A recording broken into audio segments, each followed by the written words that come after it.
and all animal story. So we have Chokfi. He's a rabbit, and he's doing like he does. He's going down the trail. What do rabbits do on trails? Hopping through the forest.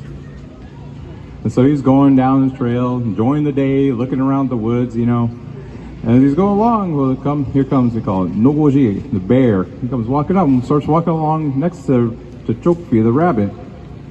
And they actually started talking, and they really enjoyed each other's company, and they walked for many miles through the woods until they had to split to go to their own homes. And so the next day they did the same thing. Rabbit went on the trail, and sure enough, here comes Nogoji, and they started walking along the trail again, walking together. And they did this 4 days. They made up every day. And then that fourth day, Nogoji, the bear, looked at Rabbit and he says, "Hey," he goes, "I really enjoy you being a friend and spending time with you.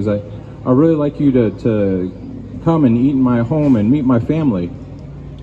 And so the rabbit, he got his family, and they all walked through the woods and in the evening, and they went into the bear's den. And they crawled inside there with the bear and his family sitting there, and the rabbit, they climbed in, and there's a fire in the middle, and there's a pot sitting over the fire, and it's boiling some water. And so all sitting there, across from each other waiting. And so they're waiting to eat this dinner, this meal here with the bear's family.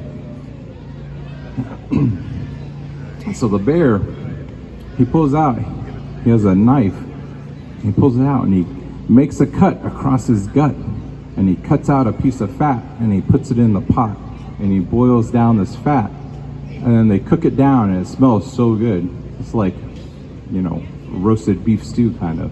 It's filling the air, and it smells so good, and the bear, he heals it back up. And so they all sit there and they eat this pot of bear grease soup. And it's so good. And the rabbit says, "Wow, well, thank you, bear." He goes, "You know what?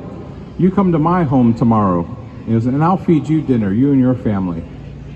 So sure enough, the next night, it's getting dark, and they climb into the rabbit's den. And, I'm not quite sure how the bears fit in the rabbit's den, but they do. So it's getting dark, and there's that crackling fire in the middle of the rabbit's den. There's a pot of water sitting there, and they're all waiting in anticipation. The bear's sitting there on his side with his family. Chokfi's sitting there with his family. And so they're waiting, and the rabbit, he pulls out a knife.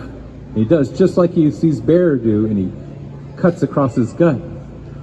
But instead of fat, he's a rabbit, and his guts just spill out in front of the fire there. And so they're all staring in shock, and the bear runs out. And he goes outside, and he goes, "Help, help, I need help for my friend Rabbit. He's been hurt. I need someone to help." And he goes around, he's asking all the other animals for someone to help him. And they all say, "No, we don't know how to help him. We don't know how to fix Rabbit." And he's desperately trying to find someone to save his friend Rabbit. So come flying down from way up high comes the buzzard. He lands on a branch. He says, "I know medicine. I can fix your friend Rabbit." He goes, "But I just need you to build and he gave him instructions how to build a hut over the rabbit. He goes, "I want you to leave an opening in the roof so I can get in and out to do the medicine." And so they built that around the friend Rabbit, and then the buzzard, he flies in there, and they're all sitting there waiting patiently. And they start hearing screams of the rabbit, "Ah! Oh! Ah!" And the bear goes, is my friend Rabbit okay?" And the buzzard says, yes, he's fine. It's just the medicine working." They continue to hear the screams, "Ah! Ah!" The rabbit's screaming, and says, "Are you sure? Is my friend okay?" He says, yes, it's just the medicine working. I'm almost done." And then it's silent. And Bear can't take it anymore, and he busts into this hut that they made, and all that's laying there left of his friend Rabbit is his bones, and then the buzzard's sitting in the hole in the hut, and he starts to fly off. And the bear runs out. He grabs his bow and arrow and he pulls it back to shoot the buzzard, and he lets go. But he misses. And he shoots the buzzard right through the beak.